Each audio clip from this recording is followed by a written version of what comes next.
यह संसदीय डिक्टेशन उच्च गति अभ्यास खंड 2 रामधारी गुप्ता प्रतिलेखन संख्या 1 से है।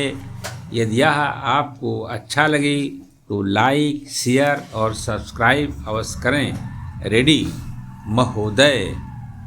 पर्यावरण से तात्पर्य किसी एक व्यक्ति के परिवेश से नहीं वरन व्यक्ति के, समाज के, राष्ट्र के और इस सारी पृथ्वी के ही परिवेश से है, जिसका प्रभाव व्यक्ति, समाज, राष्ट्र और सारे विश्व पर पड़ता है।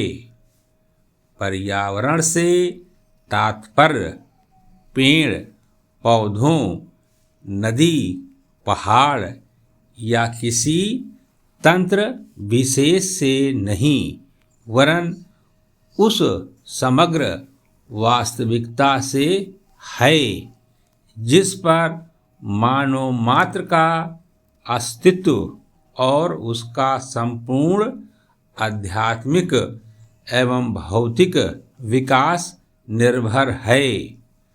अस्तित्व केवल शारीरिक स्वास्थ्य ही नहीं, मानसिक भी।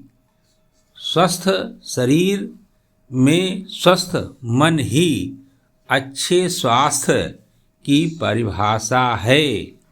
शारीरिक स्वास्थ्य हमारे आहार पर निर्भर है, जिसका स्रोत इस पृथ्वी का जल थल वायुमंडल है।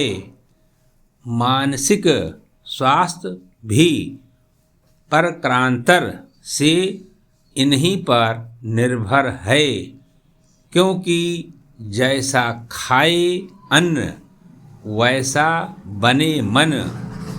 स्वस्थ जीवन पर सबसे अधिक प्रभाव हमारे चिंतन का, हमारी परंपराओं का और उन सब परिस्थितियों का पड़ता है जो हमारे ऊपर आरोपित है या की गई है या की जा रही है। इसलिए पर्यावरण या परिवेश में जल थल वायु ही नहीं बल्कि वे सारे घटक महत्वपूर्ण हैं, जिनका कुछ भी प्रभाव हमारे जीवन पर, हमारी क्रियाशीलता पर पड़ता है। जैसे हमारे विचार, हमारे आचरण और हमारी परंपराएं एवं संस्कृति आदि। पैरा सदा से मानव की आकांक्षा उन्नति और विकास की रही है। जगत का अर्थ ही है गति, मान और गति दोनों और संभव है, दोनों ओर संभव है। उन्नत की ओर भी और अवनत की ओर भी। पहली को हम प्रगति कहते हैं, दूसरी को आगति, विगति, अधोगति या दुर्गति कह सकते हैं। वास्तव में मनुष्य ऐसा जटिल प्राणी है जिसमें अनेक विरोधाभासी और असंगत प्रतीत होने वाली प्रवृत्तियां और प्रक्रियाएं होती हैं।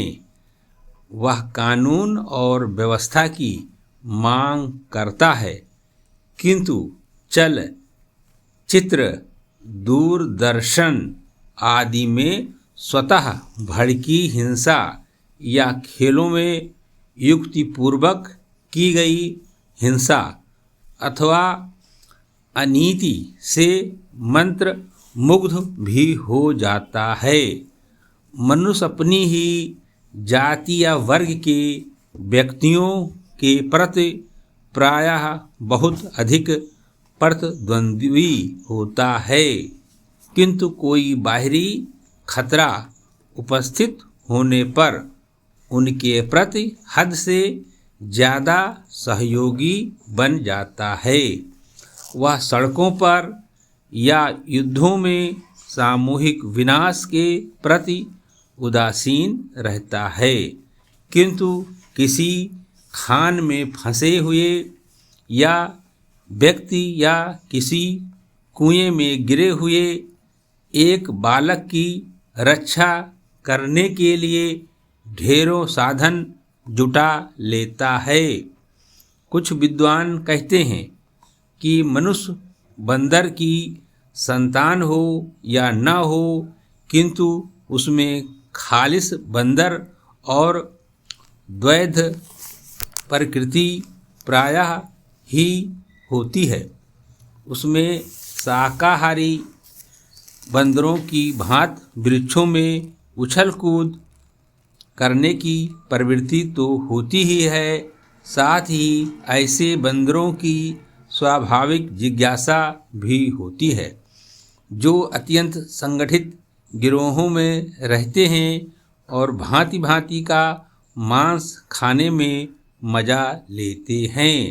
मनुष्य की ऐसी परस्पर विरोधी इच्छा आकांक्षाओं से निपटना असंभव होता है।